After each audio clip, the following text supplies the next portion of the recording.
এলো বুঝি? বাইরে তো কেউ নেই, তাহলে কিসের আওয়াজ হলো?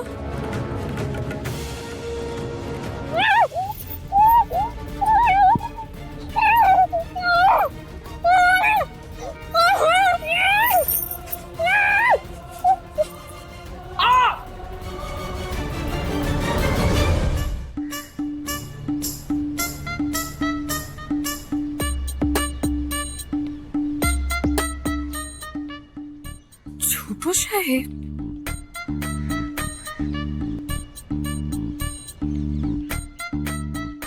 এখানে ছোট সাহেব এসেছেন, কিন্তু ওনার তো বাইরে যাওয়ার কথা। আমি নিশ্চয়ই ভুল দেখছি। আজই ডাউনলোড করুন আর এনজয় করুন আপনার পছন্দের শো।